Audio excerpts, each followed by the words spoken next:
All right, we are live. Hi, everyone. Welcome back to Worldhoppers, a collaborative BookTube channel where we invite folks to chat about all genres of books. But today we are talking, well, I guess we're not just talking about fantasy books. We are talking about all genres of books. We're talking about favorite books that we've read so far this year.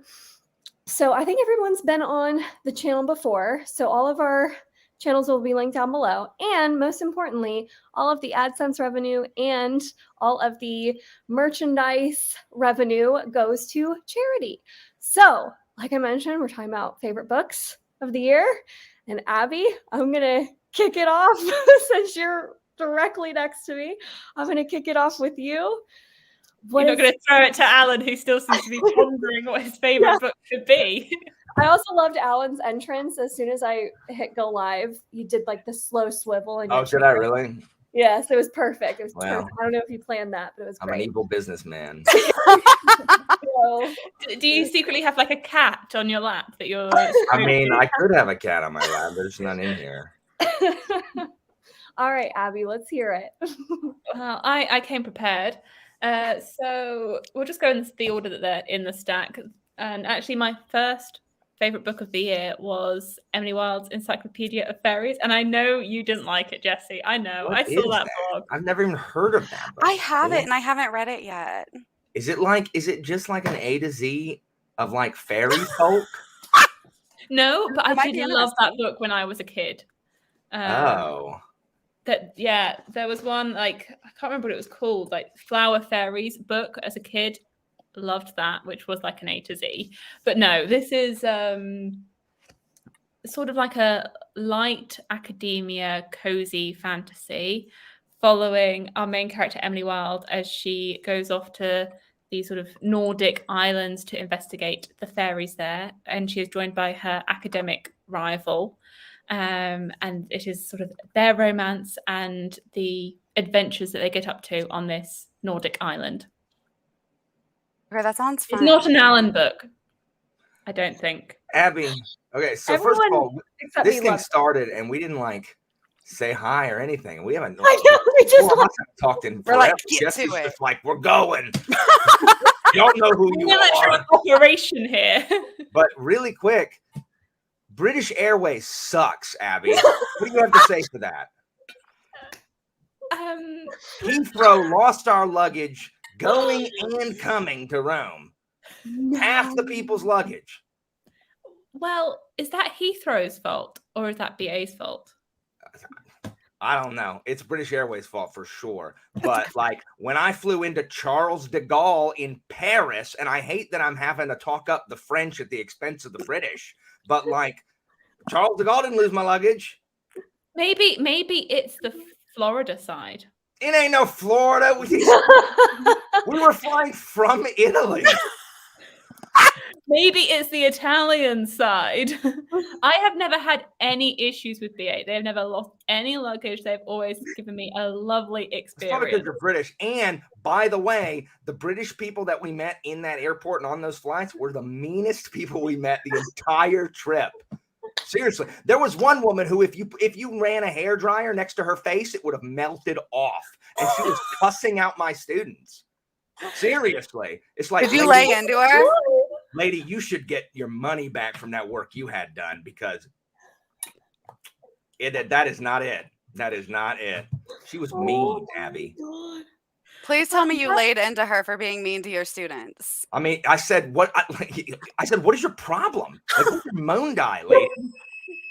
Well, I'm very sorry you had such a poor experience. I need you to apologize on behalf of your nation. I'm very sorry we have disappointed you and that we weren't Mary Poppins singing happy. Well, I didn't look outside to see. I don't know. Anyway. Did you bet a guinea pig and a hairpin on it? That's not what that is. It is 10 pence, which is a form of currency. Anyway, I've derailed this as is my want. Sorry, Abby, continue. I just had to. It's been burning a hole. Yeah. And it has been too long. I haven't seen you in forever. I know.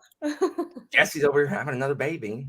I know. Oh my God. That Jessi. Yeah. Not this Jessi. Anyway, Just to clarify. Just to clarify, not this Jessi. so Encyclopedia of Fairies. Yeah, so everyone loves that book except for me. So I don't please love it. go read that book. I haven't read it. I don't love it either, Jessi. I feel like you, Jessi, would really like it. I don't feel like it would be an Alan book. I think it's just a bit too cozy and light. I think there's too many fairies in it. And there's way too many fairies. But like, as long as there's not like door-leaning fairies and Oh, growling I fairies. don't like fairies in general. Like, I don't like them just in general. There are no like sparkly, sexy time fairies. So So like that makes me more excited to read it Yeah, I because don't like like I regular didn't fairies. like Akatar. I don't like no luck. It's not like Akatar. no. I have not yet liked a fairy book I've tried. I will say that. But I'm So- willing to try with this one because it sounds like not weird fairy Yes, it's not. weirdness. It's Trying to keep not, it PG. it's not Sarah J. Maas fairies. Right, it's not Sarah J. Maas fairy, so we might be good. Yeah. It's storming here, so if I vanish, it's because the power went out. Okay. You know. If I vanish, it's because I'm yelling at kids because I have no idea what's going on in the back there right now. I just heard things crash. Oh God. Like All husband's right, here, but Alan, you're up. Oh, What? it's gonna be me next. Yeah. Yeah. All right. Well, it's gonna be disappointing. I'm not gonna have any. Like, how many are we gonna do each? Like I don't one. know. However many 17. we fit in. All right. Well, 'cause I'm sad because none of it's gonna be fantasy. Like, That's it's all- okay. it's all Exciting. fiction. All right. So Expand our I was horizons. gonna here. say my that. favorite book that I've read this year is a reread, and I've read it twice before, but it is freaking James Clavell's Shogun. And Ah. man, like, I understand why people don't like this book, and I especially understand when people DNF it in like the first 200 pages because it's 1,200 pages, and I read it over 3 months, which is the only way I'm able to read books that long. It is like when I'm done with it, I'm always just like sitting here, just like basking in this, just like it really is a sweeping epic. You know, you may be like, oh, an epic. Like, no. Like, this is a sweeping epic. It's like you're dropped into, the year 1600 in Japan, and you just follow, like, you just live their life for 3 months or however long the book takes place. But it was written in the 70s, and there is a professor in California who wrote like a series of articles about it that says, like, over 50% of the people who take my Asian studies class take it because they've read Shogun. Like, it had like more. There are studies that shows that people know more about Japan from this fiction book Shogun than from any scholarly article or book like combined, because it's just had such a profound cultural impact. In fact, one of the leaders of one of the oil baron states in the Middle East wanted to pay Clavell to write a book about his country that would do the same as it did for Japan, as Shogun did for Japan. Like, that's like, it's just bizarre. Like, there's nothing you can't at least learn a little bit about as far as Japan and Japanese culture and society and history than from this book. I had forgotten, it'd been over 10 years since I read it last. I had forgotten there's weird sexy time in it. Like I got to a chapter and I'm like, what? Like they don't know what it's about an English sailor who shipwrecks in Japan with his Dutch crew. And, he just ends up like being there, like staying there. And it's just about a foreigner in Japan and how he's a savage and a barbarian, and then slowly gets civilized toward the Japanese way. And then, his crew, he's like, oh my gosh, we're disgusting. Like, we are, like, who's really the barbarian? Who's the savage? But because, the Europeans are appalled at the Japanese, like how they kill, without, they kill and they'll commit seppuku and don't like have, like, someone dying is not a reason to like stop them from doing anything like it is for the Europeans who hold life, like a single life, more valuable or whatever. And so, the Europeans consider the barbarian savage, or the Japanese savage, and the Japanese consider the European savage. And it's just, And Clavel does a really good job, not like saying one is better than the other, but like showing, the just the differences. And I mean, it is better to bathe. So the Japanese have it right into bathe because the Europeans think that that's how the demons get in, and then you get sick and stuff. And it's just really good. And it follows, a real guy who was a real British sailor who was stranded, and Tokugawa. It's the establishment of the Tokugawa shogunate, basically. But So all the character names are changed. What is 2023 the year of the long book then, Alan? No, I mean, no. Over multiple I heard 2022 was the year of the short book. Is now it's over multiple months. Like I read the first part of Way of Kings, like part 1. Christina's almost done with it. You did? Oh, Yeah, I did. So if you haven't heard me talk about it, Shalon is awful. Like she's not funny, like at all. Like I don't know. Like it's some of the worst. Like oh my gosh, her opening chapter, some of the worst thing I've ever read. Like what are you doing? Like I didn't like her in book 1. I just need to know your thoughts on Adolin. He's not even in the book. You haven't gotten him yet? Wow. No, I've read part 1. Like I don't remember. No, the Paladins decided not to so jump into the ravine. That's all we've done. Like spoiler for part 1 of Way of Kings. But anyway, I need to know your thoughts on Adolin. It's just like it's like a sweeping like romance, political intrigue. Like has one of the best female characters ever. One of the most brilliant like characters ever. It's just long. It's hard to talk about, but it just really like I get why some people don't like it, and it is, especially if you're expecting something else. But it really is just I don't know. It just I'm always just in awe of what it has accomplished when I finish it. And yeah, so I liked it just as much as I did the first time I read it. I definitely need to read that one. Yes, as someone who lived in Japan, you absolutely should. It's so I good. should be It reading. is really good. The first 200 pages people have trouble with because it shows the Japanese as like really like savage, and there's a lot of like you're very confused in what's going on. But that's the point. The point is we see the Japanese from the Europeans' perspective who think that they're absolutely like animalistic savages. And then it's slowly, you don't even realize Clavel's doing it. Like that he's slowly showing you the civilization of the Anjin-san, who is the pilot, the captain. Not the pilot, not the captain, but the helmsman.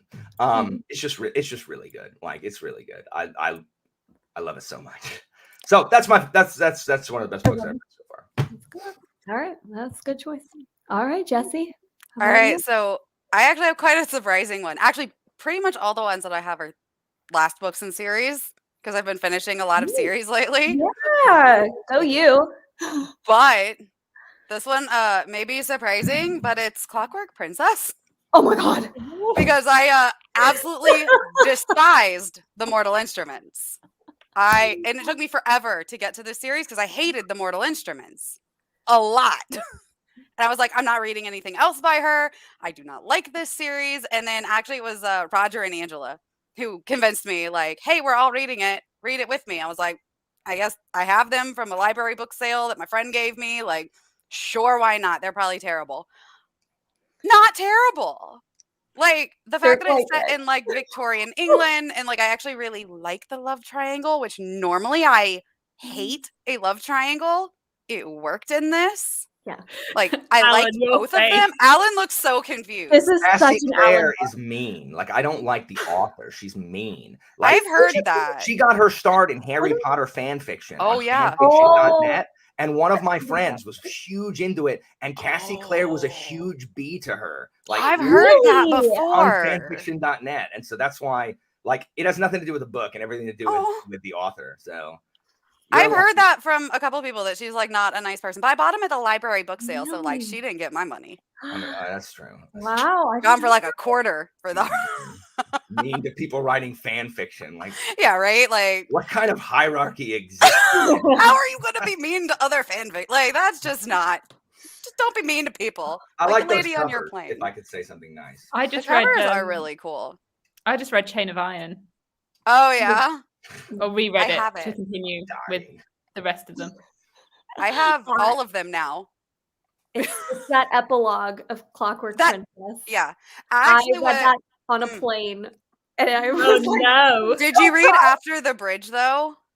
It's like her short story that she put out for free on her like Tumblr. no, I didn't. It's oh god, you're gonna make me after sob the even more. epilogue, but like right after the epilogue. It's called Oh, After the Bridge, and it's like free on Google. Like she wrote it and put it out there for free. oh god. 10 I have a out of question 10 for Jessi recommend. when y'all are done, Because it but I gets a wanna little hear spicy. Okay. it. I like spicy. And Alan's like, normally I don't either. Alan, that Normally is we agree such more, a Alan, feeling for you. on those things. Jessi, I have a question. Jessi May, Yeah. did you finish Saint's Blood? Okay, so is it my turn? Yes, it's your turn. I read Night Shadow and Saint's Blood this year, and both of them are 5 stars, and both of them Jessi, are- okay, hold up. Jessi, the scene at the end with the Duke and Falchio about the Duke's kid. Oh my god. like, It's so good. Oh my It's so freaking good. I just I want to freaking love Greatcoats. Cool. Yeah, I'm reading Tyrant's Throne this month. So I'm like Please so message. excited. I'm so into Greatcoats. Please So that was message. going to be my pick. Oh, sorry. I just knew you were reading it and I didn't see that you I guess had finished it. So I Yes. was just gonna ask. Yes. Sorry. Oh no, that's funny. okay. I'm just like, yeah. So Greatcoats, if you don't know, it's kind of pitched as like a swashbuckling fantasy adventure. But I think even though it has this kind of fun tone and a lot of great banter between fantastic characters, it also is quite heavy. I wasn't expecting it to get quite as dark Yeah. as it does at some points, like very, very difficult scenes to read that I was very much taken aback by. So like I do think it does have an overall very like fun, adventurous tone, but I don't want that to come across as a surprise when you do read some very, very heavy what could be triggering scenes because they're intense. But it's such a good characters, and I never get into fight scenes in fantasy books ever. Never care. Always kind of are like, Sebastian de Castell's fight scenes and the way he writes sword fights and swordplay in general is the most fascinating thing. I'm like hooked. He's a professional fencer. Like he fences. Yeah. Is he really? No wonder.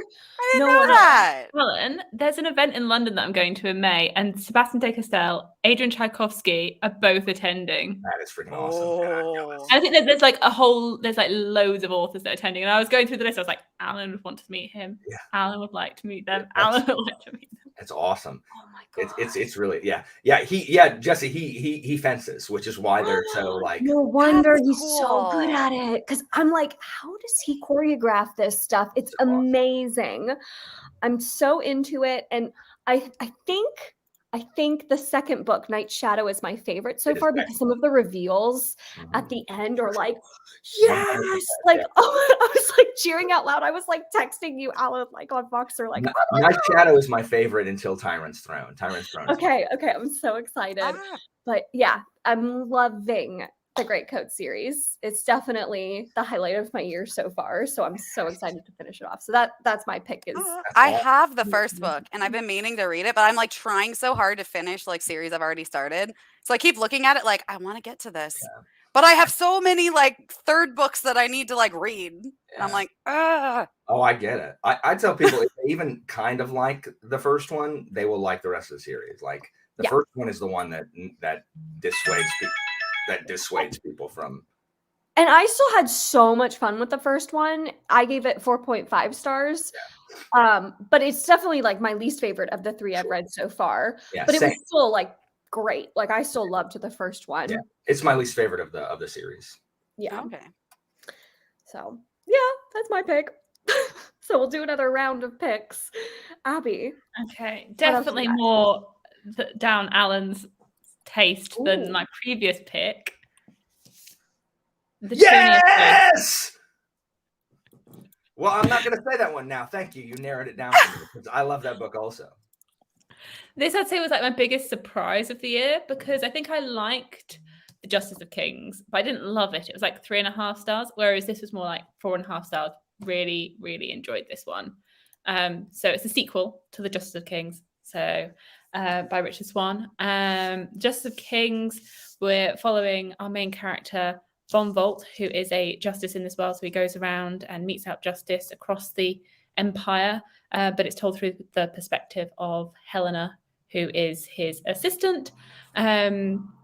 And in the first book, they're following a quite isolated case in this rural town as this woman has been murdered. Whereas this one did exactly what I wanted it to do, and it sort of like expanded out the world a bit more. We got to see different locations.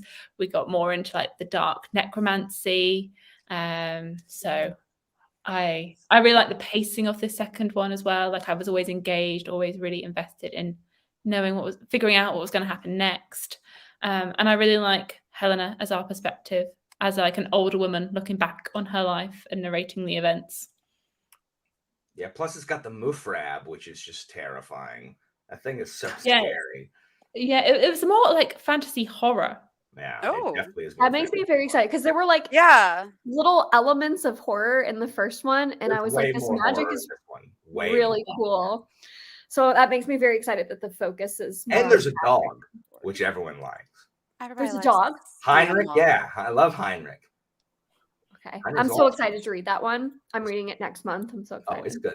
That's another one I need to start the series. Like I have all of these ones I'm like on my list to read. Yeah. And I keep stopping myself because I'm like, no, it's the year of finishing crap that I already started. Yeah. Yeah. I mean, I was not doing very well in like the beginning of the year with stuff. I was like, let's start all the series. Whereas now I'm like, Abby, get yourself in order. Finish what you started. But I can't read fast enough. Like I just can't do it. I can't read fast enough. I got too much to do. All these people who read all like I'm like, what is your job? Like, what do you do? Like Philip. Like Philip, how are you reading that many books? You're a teacher like me. You don't teach. You don't teach. He's been lying the whole time. He got that tweed suit at a Goodwill. Call him out. Right? You cannot be a teacher because you read too much. Right. Where's he finding the time? Like he's managed to write some books. He's managing to He has read. 3 lives every single day, and he reads all this stuff. Impossible. It's not possible. There's not enough time. Oh my goodness. Maybe he's a time traveler. No. Yeah, he's got the He's got the thing. The time burner. Yeah. He's been using it since no one else did for the rest of the series.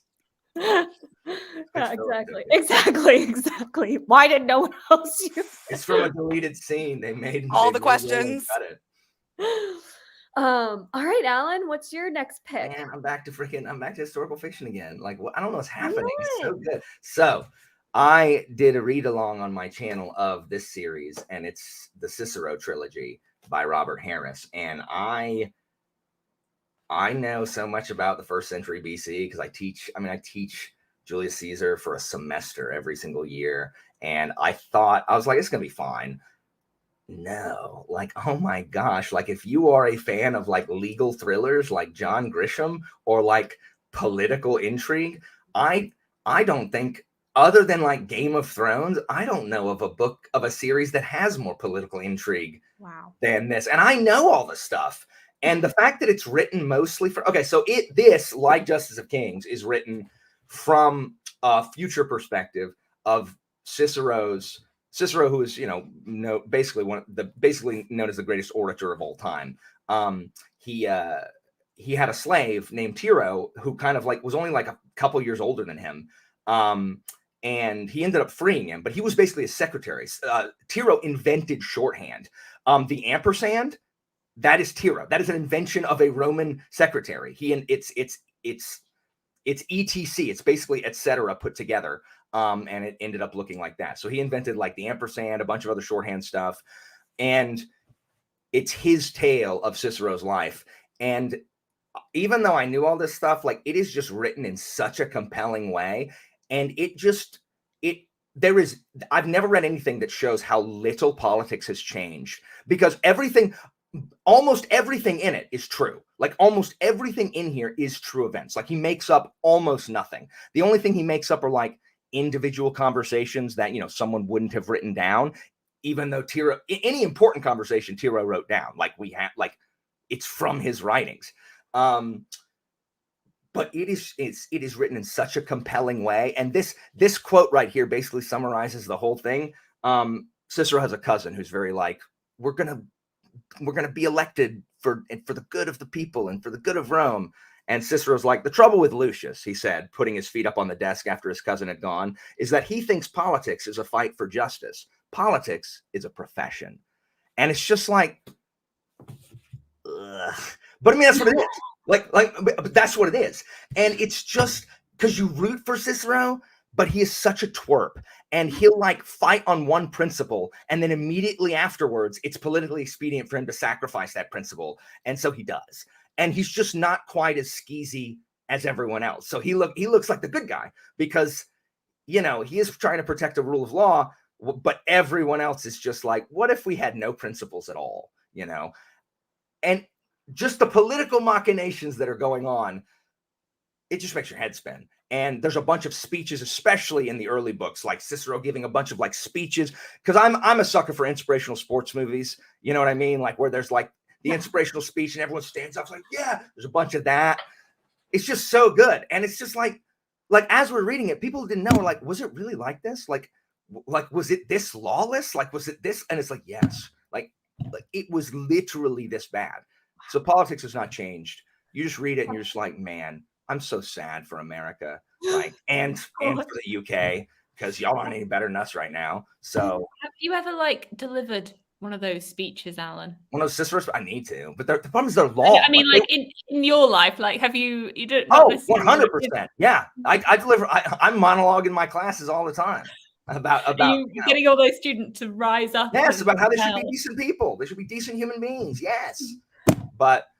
It's just really good. Like it was so just like seat of my pants. And I know what's going to happen. I'm still like, oh, is he going to win the law case? Is he going to win? Like, oh no. Oh, someone's cheating. Oh, they bribed the jury. Oh no. Oh, it's just so good. And it made me hate Caesar. And I always loved Caesar, but Caesar is awful, just awful in this series. So it was so much better than I thought it was going to be. Like, and it was top of my list until I finished Shogun. And I'm like, Shogun just nukes everything else I've read this year.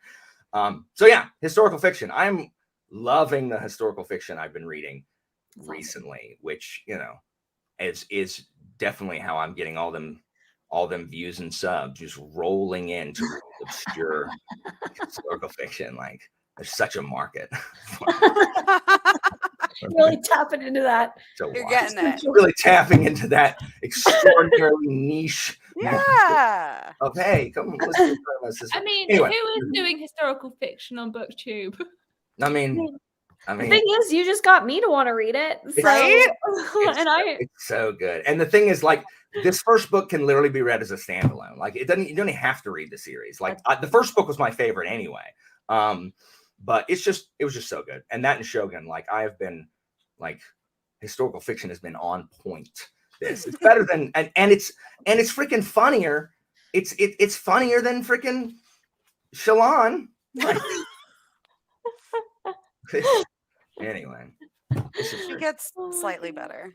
She does. I hope she so. does. I didn't like her in the first book. Oh my god! I didn't like Adolin until like I don't even know who that is. You'll meet him at some point. You'll hate him. I feel like you'll hate him just like I do. All I know is that Shalon's hanging out with, what's her name? Janeth? What's her name? Oh, Yasna. Oh, Yasna. Oh, Yasna. Yeah. Like, what do you mean Yasna? Yasna. Yasna.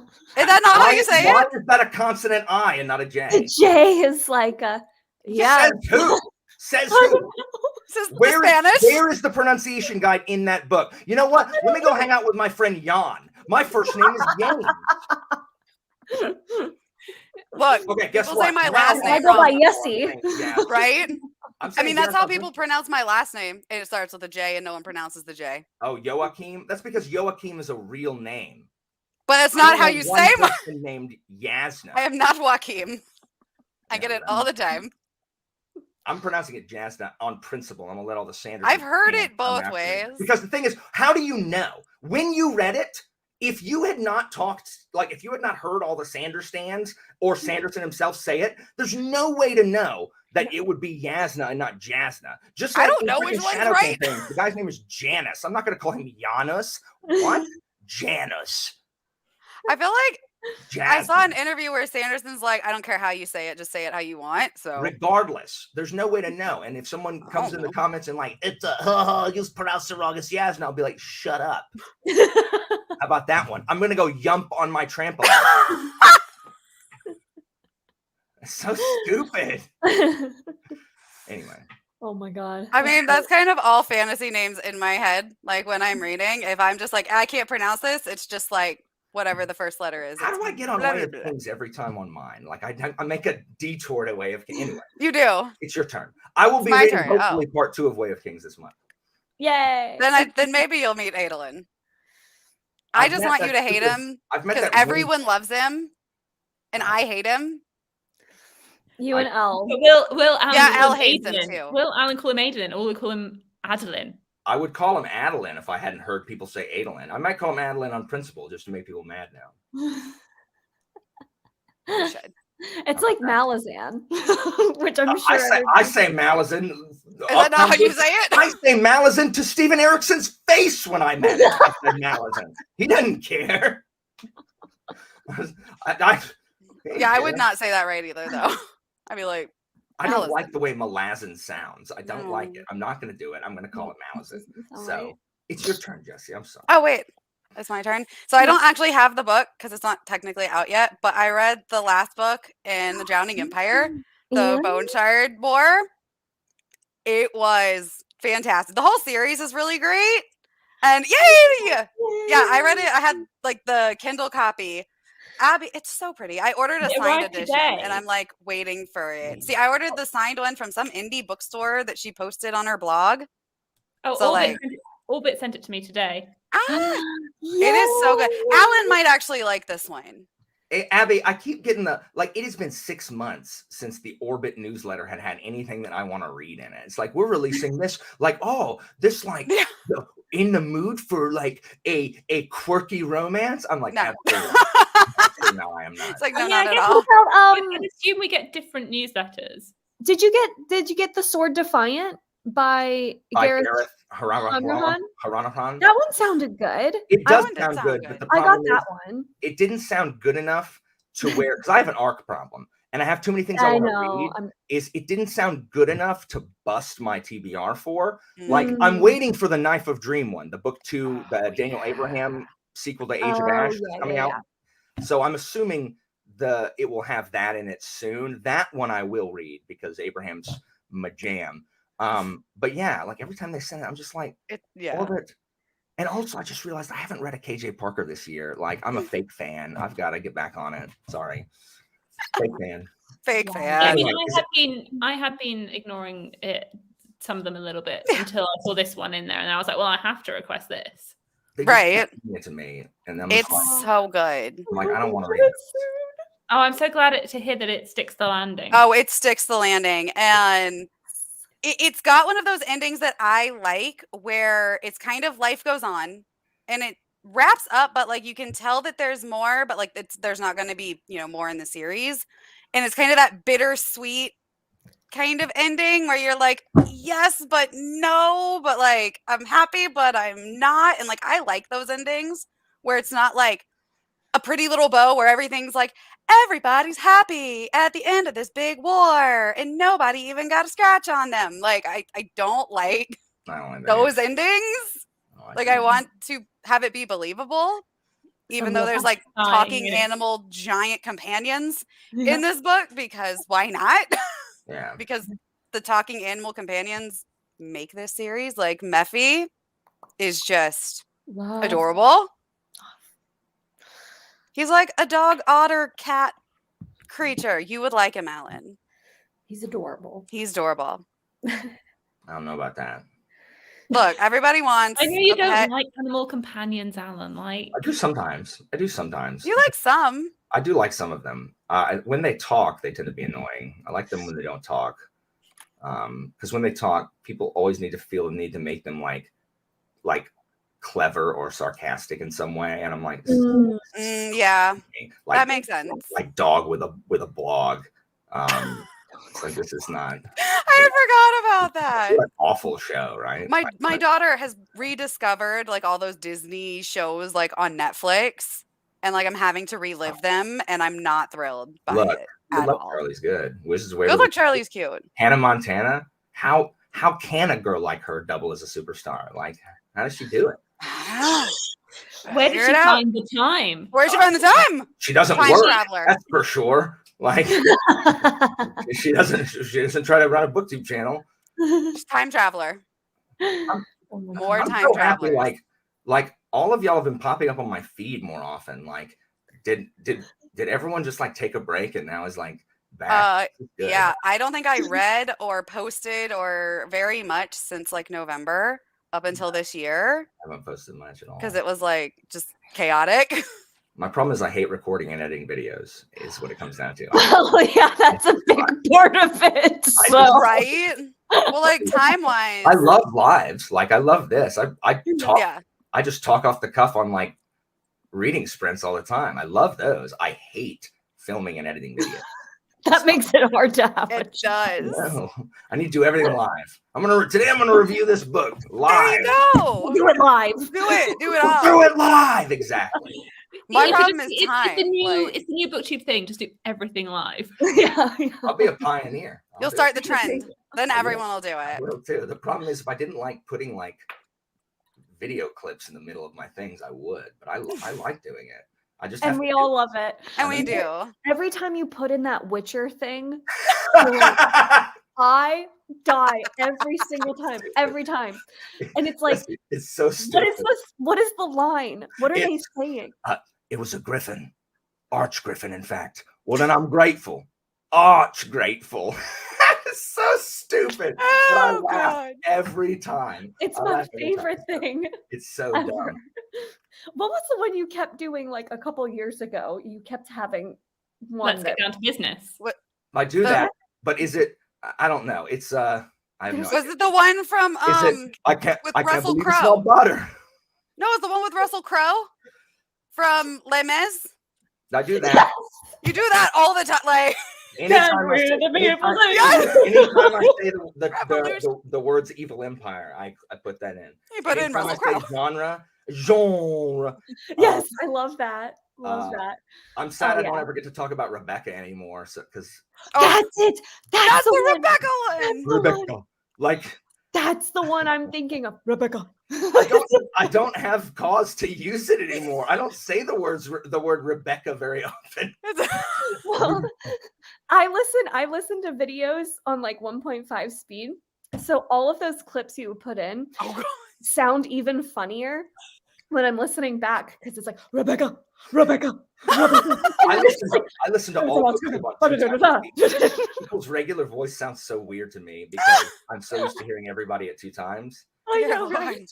So anyway, I got us derailed again. You need to find a book by an author called Rebecca. So that You can- do.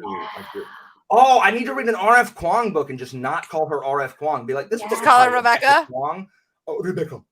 There's not many to choose from though. Because she keeps not writing awesome fantasy books and keeps writing thematic, I'm trying to make a point books. Please stop and write. Just write a fantasy book. Aww, I did like Babel. I did. I like Babel too. I know y'all did. I'm so nervous to read it. I like the Poppy War more. I don't. It's whatever. I don't want to read her new one. It's It just whatever. doesn't interest me. It's Oh, it's like a contemporary, right? Yeah, it's like contemporary thriller. it's Yeah. about, racism in publishing, which is good. It's just not my and imperialism is bad is also good, but it's just not like you're talking to the person who likes the Romans, And I used to like the British until freaking British Airways Luggage twice. So you're never going to come back to London ever again? I mean, No, I definitely want to go to London. I definitely want to. Okay, so we've not traumatized you too much then. Not too much. No, it's Where all you right. There's too many belong people I like in London, like you and Sam and Zara.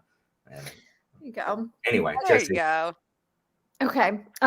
So bottom line here, moral of the story, read The Bone Shard War, Yes. which is Six the Landing. Cool. I'm excited to read that one.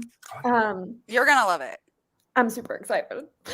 Mine is going to be one that I never thought would be on my list, and it's The Last Tale of the Flower Bride by Roshani Chokshi, which is not an Allen book at all. too much sexy time. I just got a copy of it. So I'm like, Do you have a copy, Jessi, to flash out? Here, I'll put it up on the screen. What's it called? The Last Tale of the Flower Bride. Here, let me show my thingy. I have mine somewhere. I don't know where it is. Present. Share screen. Last Tale. Share. This. Is that Holly Black blurbing it? Is it? Is it? I didn't even. Yep. Gorgeous and ornate.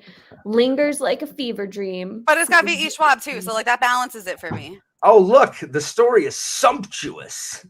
It is sumptuous. It's very sultry. That's how I would describe it. It's very sultry. Oh, yeah. Thanks for the warning. It doesn't not have an a lot of, Allen like, book. It's not a sexy time book. Oh. It's definitely more like a gothic magical realism type mystery novel. And it's following a husband and a bride who get married, and this bride is like this ethereal, like mysterious, like almost goddess-like being. And she's just like a normal woman, but she just comes across as like very mysterious and ethereal. So the husband is very much like just enchanted by her and doesn't know anything about her past. She's very, very mysterious about her past. And she's like, if we're going to get married, the one deal you have to make with me is you're not allowed to ask questions or dig into my past. So he's like, okay. But I'm like so obsessed with her. I'm like just enchanted by her. I will agree to your terms. So then there's a death in her family that brings her back to her childhood home. So he comes along with her. And with that visit comes these clues about who she was in the past, what she did. And so it follows the groom, the husband, kind of trying to figure things out, as well as it switches perspective and focuses on a childhood perspective of someone from her childhood. And it's very mysterious. It's very overly flowery, purpley prose, which is not usually at all what I am into. I am like, you say purple prose and I'm like running the other way. But for some reason, there were just so many quotable lines where I was like, oh my God, that was the most beautiful way to describe that. I've like so many moments where I was like, oh my God, what an enchanting way to describe something, or like what a unique, beautiful way. And it's like I knew exactly what she was talking about when she had these gorgeous, lush descriptions. Oh, it's so beautiful. And so I just loved it and could not get enough of it. But it came in a fantasy book subscription box. Mm-hmm. That's how I got it. It is not fantasy. It is not. No. It's not fantasy. There is nothing, I think, really fantastical about it. It might be magical realism, but it's very much that fever dream type feeling where you're like, is it magical? Is it not? But it's not. I would not describe it as fantasy. So I think that's a little misleading. And I think people go into it thinking they're going to get this fantasy book and probably are let down a lot by it, because that's actually good to know, because like I kind of knew that already, but I'm still super excited to read it. But then you say purple prose, I'm like, okay, that kind of makes me more excited, because sometimes I love it, sometimes I hate it. Like I loved like The Starless Sea and like, you know, Aaron Morgenstern writing. You might and like then it. You know, like I've discovered I really like Lanny Taylor's writing. But then like sometimes you can veer way too far into purple prose where it's like you're trying too hard. Yeah, and it never came across as like something that didn't make sense. Like that's always my problem is like I'll read a line if an author has very purpley prose, and I'm like, does that make sense? Is that how you can describe this thing? It like pulls me out of the actually scene. mean? Yeah. Like, When you're like, what's that's going what on? But I don't know. There was just something about the way she wrote it, and yeah, it was just gorgeous. I just loved it. So it's actually something where I learned a little bit more about myself as a reader as a result of it, because I didn't think that I would ever like that type of flowery writing. And now I'm kind of like more inclined to pick up like the Starless Sea, because maybe I would like some exceptions to my little rule of not liking flowery. Purple prose. I 10 out of 10 would recommend the Starless Sea, Jessi. Yeah, maybe. And I know Abby would too. Yeah, I've never had any interest in reading that one because I was like, nah. Not to Alan. No, Jessi and I, we are brethren in that, like the De Castell style of like, let's just go. Like it's just So good. it's. I mean, there's nothing. It couldn't be farther away from the Starless Sea as far as prose is concerned. Correct. And Rhaeria has that same style. Yes. Yeah. Yes. So that's why, like, yeah, it's just it taught me something new about myself as a reader. Like maybe there are exceptions to this. I have those exceptions also. Yes. And then it's like, you know what? This is really well written. Yes. Right? It's one of those that was just like so well done that I'm like, okay, maybe I can like this. So anyways, I love Last Tale of Flower Bride, but I can see why others would not, because it's very much like fever dreamish, like, is this really happening? Is this not kind of thing? And I can see why people wouldn't like it, but All right, I'm sold. that's mine. Okay. I think we have time for maybe one more book each. How about that? Okay. All right, Abby. Okay. Well, I'm just gonna show this one very quickly, and then I'll get onto my proper one because I've got two I want to do. But just because Alan's been talking about Shalon so much, I did finish reading Oathbringer this year. Is that which your I first read time? mostly in December. Oh, I But loved Oathbringer. I finished it in January, and I really liked it. Is that your first time reading it? It is, yeah. Oh, nice. Okay, so you and I have not finished Stormlight. Unlike everybody No, else. I still have Dawn Cloud and Rhythm of War to go, and then I'll be pretty much caught up on the Cosmere. I know, nearly there. Finally, That's exciting. Yeah, still need to read Tress, but Tress was cute. I love Tress. Tress was sweet. I haven't read the next one yet, the newest one, but What is my problem? Like, I don't want to like. I don't think you'd like Tress. Alloy of Law. Yeah, I don't think I'd like it either. Alloy of Law isn't a good book. Like, if Brandon Sanderson hadn't written that, people would rip that book apart. It's not very good. Like, I wasn't a huge fan of Era 2 upon my first read. I do need to reread it because I haven't read The Lost Metal. I finished that this month. I'm at the first 4 Mistborn books is what I have read, and part of Way of Kings. Yeah, Alloy of Law wasn't. There are parts of Way of Kings that I really like. Like, I'm not going to trash Sanderson. But I think he's very good at certain things, but there are certain things he does that bug the ever-loving stew out of me. This is meant to be a gush, Alan. I know. Well, Alloy of Law wasn't the best. I'm not going to disagree. It wasn't meant to be a full novel, though, and I think that's why, like, you can kind of tell it was meant to be like a short story that he wrote because he was bored, and then he's like, "Let me make it a whole thing." Guys, I love like, you needed to do better. Ascension. Like, I love those. I'll gush about those. Oh yeah, all day. But then I do think Era 2 got better as it went on. That's what I'm told. Like Bands of Mourning was really good. Many people say Alloy of Law is the worst. I think it's the weakest. Yeah, I'd say Bands of Mourning is really good. I think I read Lost Metal and I really liked it, but it is very much a Cosmere novel. Like, spoiler alert. I think that's what I hate. That's what I hate the most about. Like, I don't want to read a bunch of interconnected novels. That doesn't appeal to me. I don't love it. I don't love the MCU. I was gonna say, if you're not an MCU fan, then are you? I know. Bye. No. Hold on. I haven't watched a Marvel movie since Endgame because you're not gonna make me watch TV shows. Like, I don't have Alan. Me neither. I'm with you. I'm not gonna watch. Kick him out. Can we kick him out? I'm not gonna do it. Oh yeah, The Eternal. I heard that was a winner. I haven't To be fair, it's gone a little bit downhill That's what in the I'm MCU. Yeah, since we haven't Endgame. watched the Oh, Eternals. that's not true. I watched Spider-Man. Spider-Man No Way Home was so Oh, good. I mean, come on. No Way Home. I did watch that one. I will always watch Spider-Man. Like, That's my Look, the favorite. new Thor movie, I don't care that everybody hated it. I had a good time. It was funny. And I just, was it stupid? Yes. Did I laugh? Yes. anyway, Absolutely. I plan to read Stormlight and finish Mystery. It's just I'm just trying to read other stuff, and like I just read so freaking slow. I need a I better. mean, this took me like a month to read.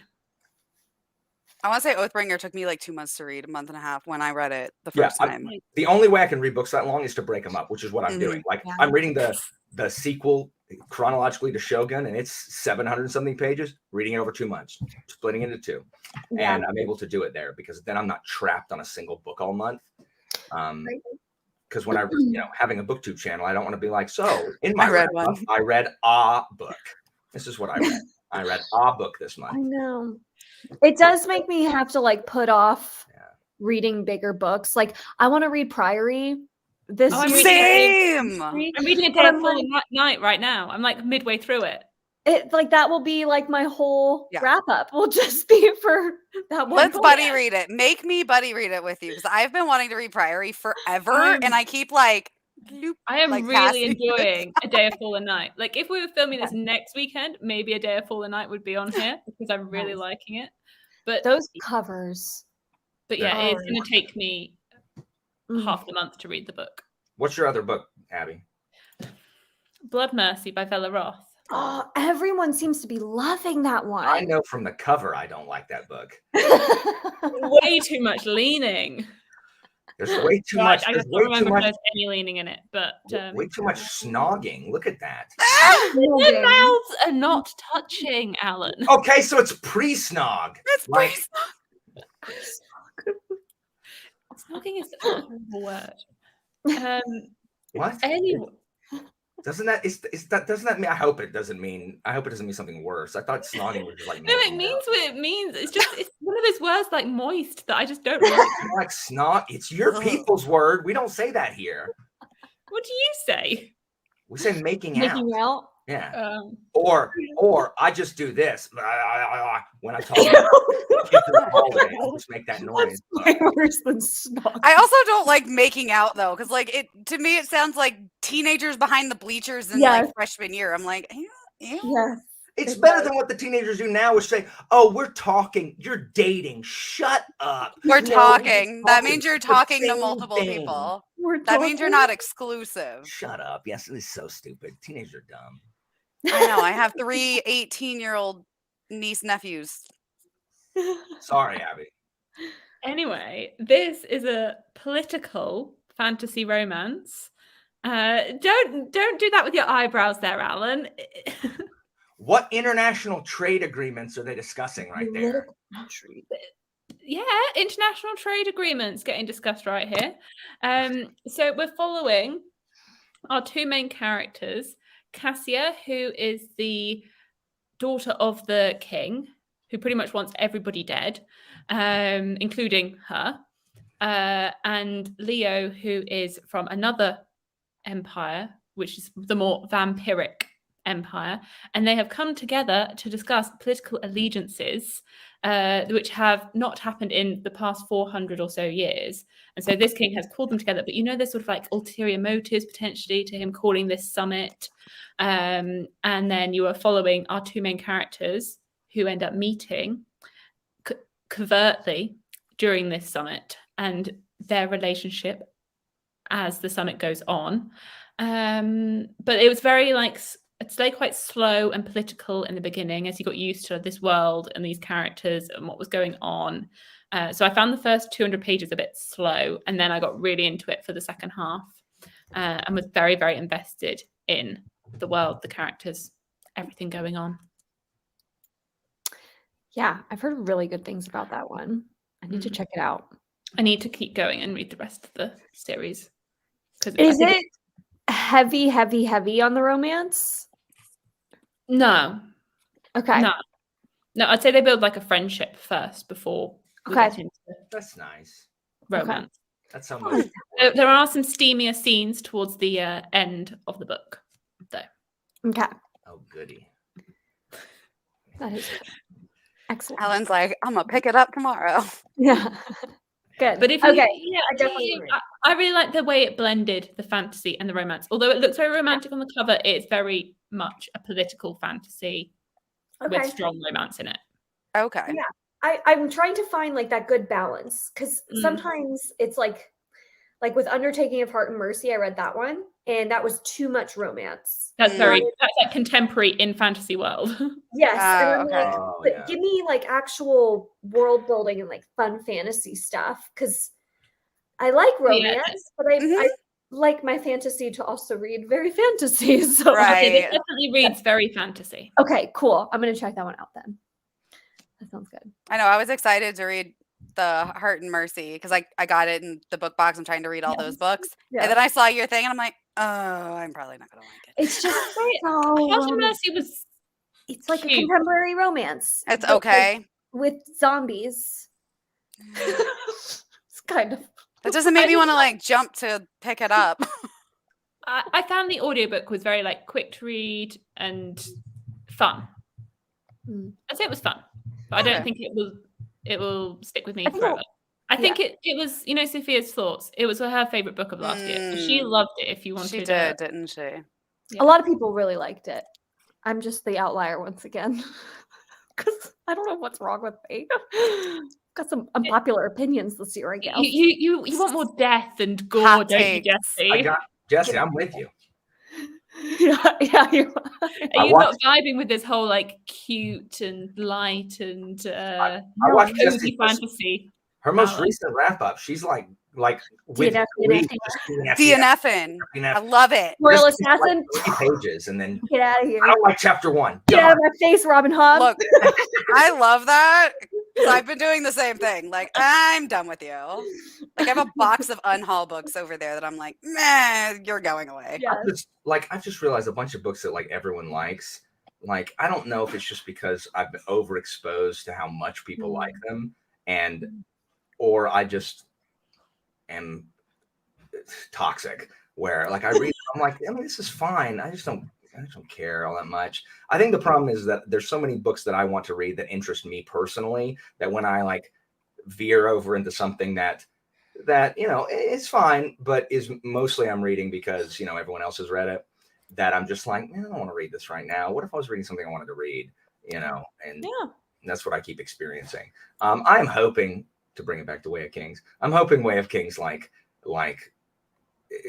there's a pool going in my Discord on whether or not I'm gonna like it. Like half the people think I'm gonna hate it or not gonna like it, and half the people think I'm gonna like it. And then there's side bets on which characters I'm gonna like and all that kind of stuff. So I have hope for you because I struggled with the first half, if not more, of that book. I almost DNF'd Way of Kings. Well, at one point, because I was like, oh my God, why is this so long? What is going on? And then it's like it clicked, but it took a while for that. To Sanderson's credit, it's really easy to read. Like I can read it fast, even if I'm just like, I don't care. Like it's really easy to read. Like that is what I like about Sanderson is that I don't ever feel bogged down, even if I don't care. I'm just like, okay, let's keep going. I also just think Kaladin is going to be your type of character. Really? Like there are certain scenes, like knowing how much you love greatcoats, like there are certain scenes that are big twists and like just moments of like this triumph where you're like, oh. Running Tally has me liking Dalinar. I was about to say you're a Dalinar. Amazing. I love me some Dalinar. Running Tally has me liking Dalinar, who I've seen in one of the 12 prologues. Love him briefly. I have you hating Adolin. Yeah, well, I got chewed out because I didn't like the stupid little wind thing. Aw, she was annoying me. And then she did some things like, hey, don't kill yourself. I'm like, oh, here's this poison. Take this instead. All right, Alan, what's your last pick? I don't actually know. Is it Way of Kings? Those were my two. Like the two I get are really kind of my favorites. And I don't. Yeah, I'll just pick this. So no one's ever read this book. Like I've literally never heard anybody talk about it on BookTube in this series. I've only read the first two. It's the Monarchies of God series. This is the first 2 books. I like them because they are literally 300 pages each.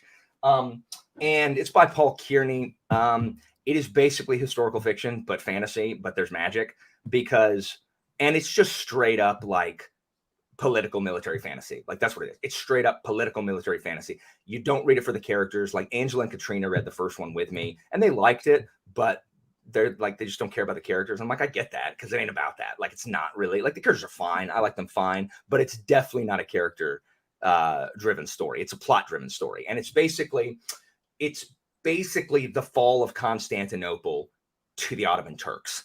And so from the East, the Sultanate is kind of taking over territory of the monarchies of God, which are, basically the Catholic nations. And Constantinople falls and they have to flee. And it's about like they're trying to plan to stop the hordes, but they can't, because they're not being sent enough troops, because the church itself is schismed because the Pope was believed to have been killed at Ikir, but he isn't. And so basically there's two separate popes. And so the church is kind of split in two, and the church is trying to take control of the kingdoms. And so it's just like, are you really the king if you can't do anything without the church's say so? And so the second book's called The Heretic Kings, because some of the kings are like, no, no. And so there's a war going on in these nations that's tearing them apart while the freaking the Marduks are advancing on their territory, and they're just tearing them apart because they can't freaking agree with it, ally. Meanwhile, all of the church is purging all of the wizards and witches and stuff, is purging all the magic users. So they hop on a boat to sail to the Western continent that theoretically exists. So it's, basically the age of exploration heading west. And then they get there, and that was in the second book, them getting there. And it is just it's terrifying. They should not have gone. They should not have gone at all.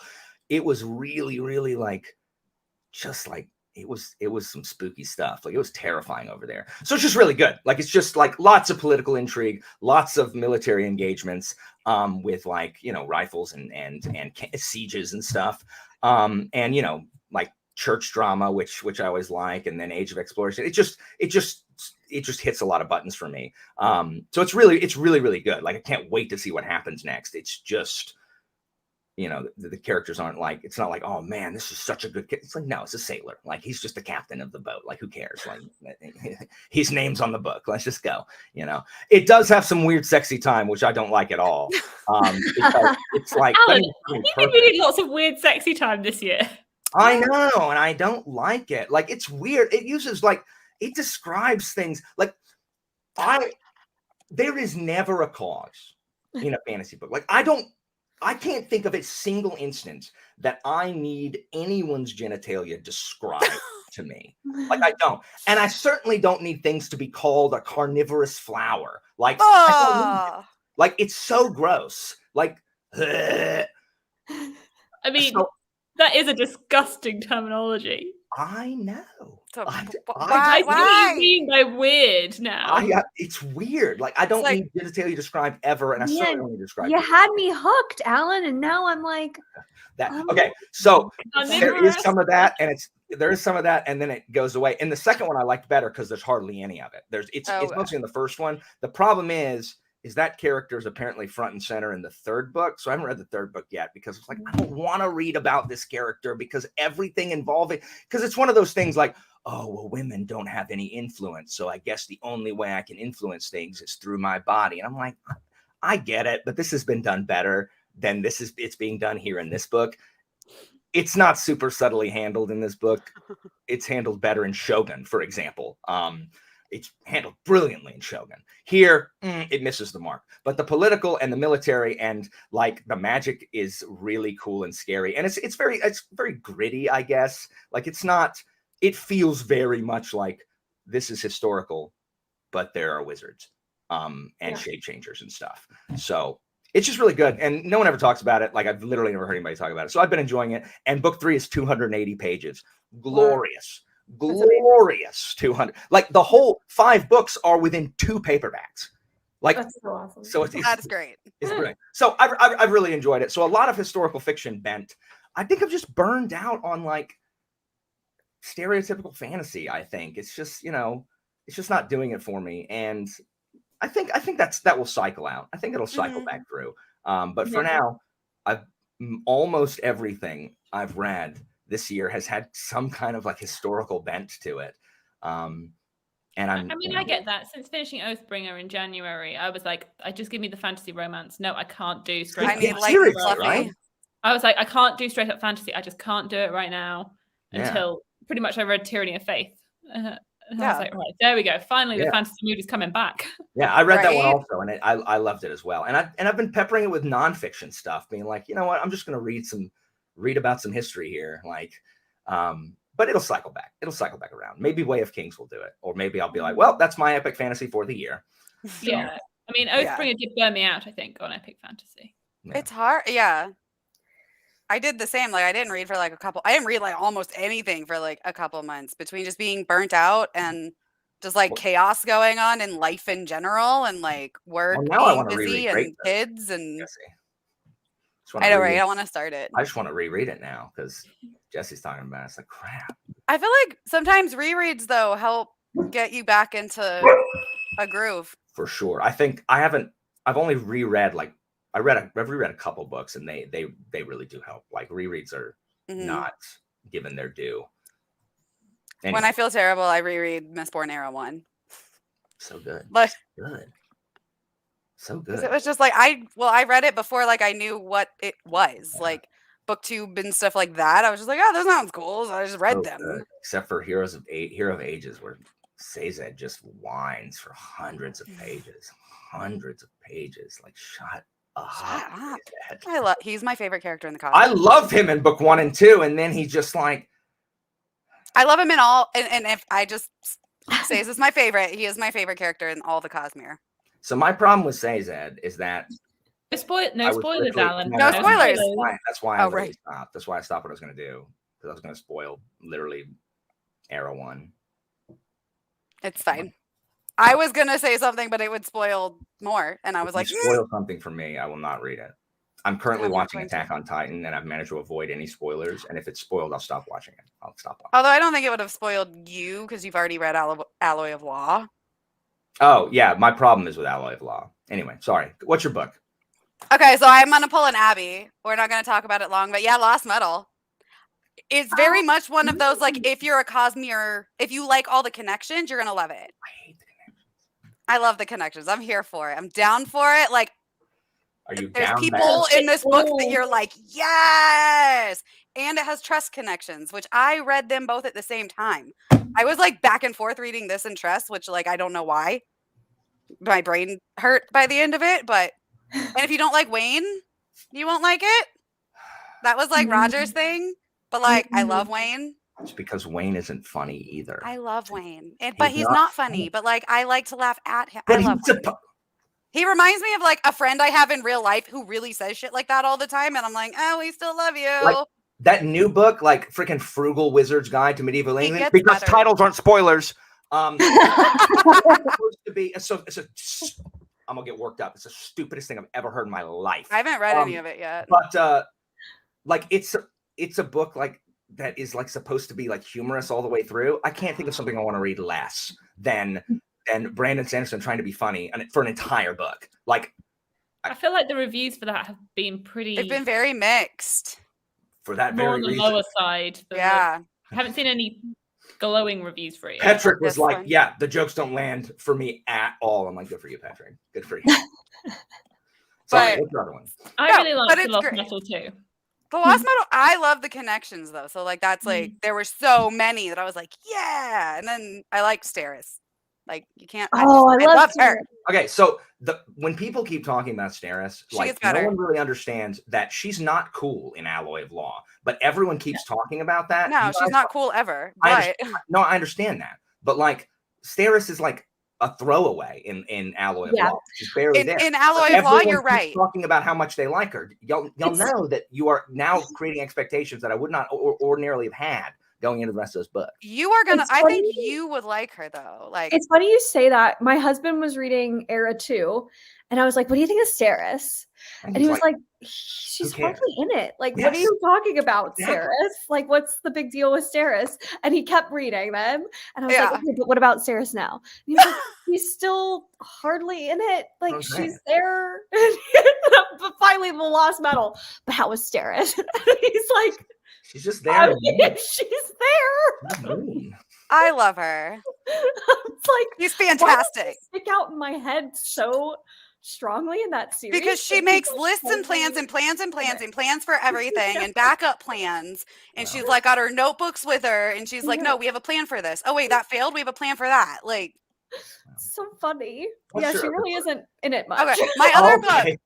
other book is actually The Book Eaters. And it's a Oh, I love standalone, it. It's so good. like, fantasy gothic horror-esque. There aren't enough standalones. There need to It's a be more. standalone. Bring It back ends the like standalone. it does end like there could be a sequel, but like the author has straight up said, I have no plans to write a sequel, but it's slightly open. But it is so good, and it is adult fantasy. There's no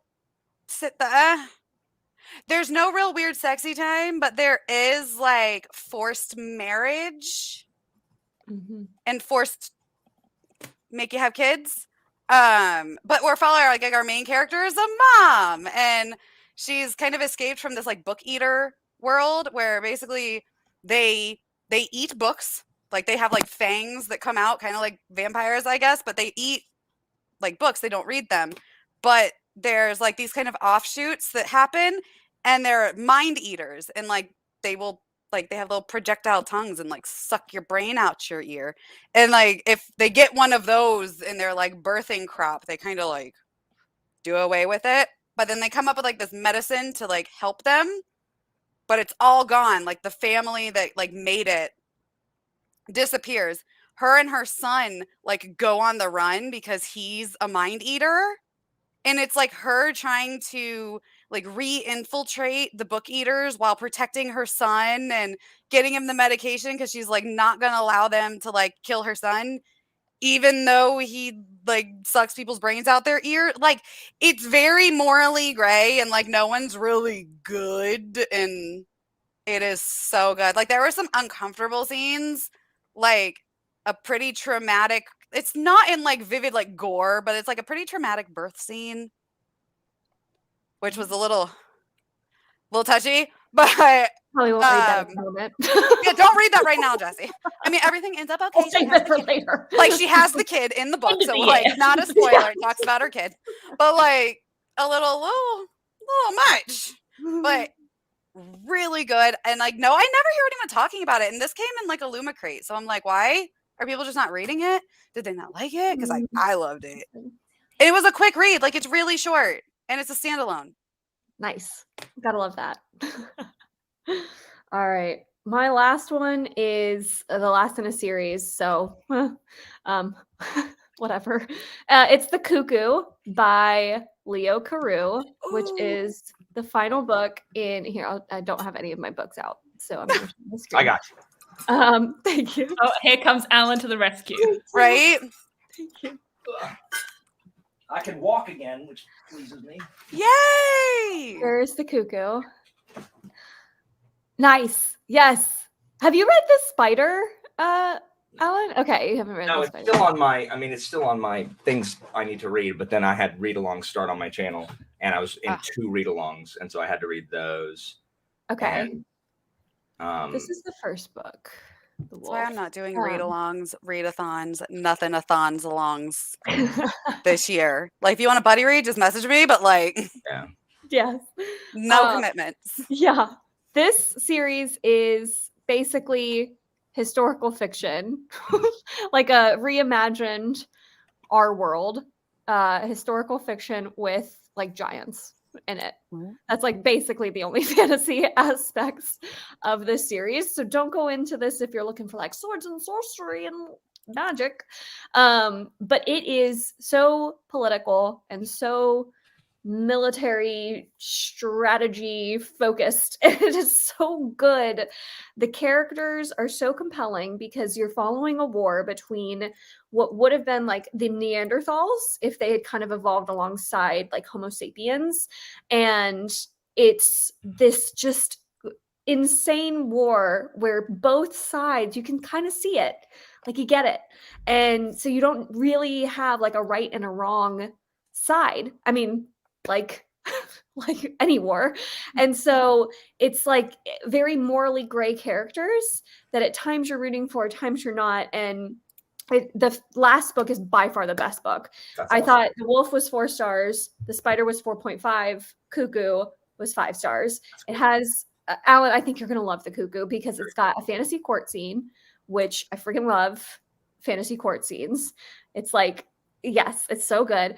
And then it's got the unbelievably epic battles and like victory war speeches, like moments of just, oh, yes, and moments of absolute despair. It is just so good. And the way it ends is quite a risk because it is, I don't want to say anything more. I don't want to say too much because I don't want to spoil anything, but it's fantastic. So that's what you want from the series, to go from 4.5, 5. Yeah. Like, yes, nice little the progression you want. Right? That's what you want, not the reverse. That's why I love that Cicero book so much. It's basically fantasy because I consider ancient history as might as well be fantasy, right? Like, yeah, like, might as well. Who considers those real people anymore? You know, right? It's a fantasy court scene. Like, it's just one huge fantasy, and I'm just like, yes, I love. Good. Like, I think you're gonna really like. I think you're gonna really like The Spider, but I think The Cuckoo is gonna really work for you. Cool. Yeah. Anyway, so that's my. That's awesome. Yes. So this was fun. I know we're a little over an hour, so I know I want to try to keep it an hour. We're trying to keep Worldhoppers videos a little more manageable this year, but this was really fun. So thank you all for joining. And for anyone watching, what has been your favorite book of the year so far? Leave those comments down below. Give this video a thumbs up. Go check out the links to our channels and to the merchandise down below. Make sure to go back, watch all the ads again so that we get that sweet, sweet cash for charity. Thank you so much for watching. Have a good rest of your day. Bye, everyone. Bye.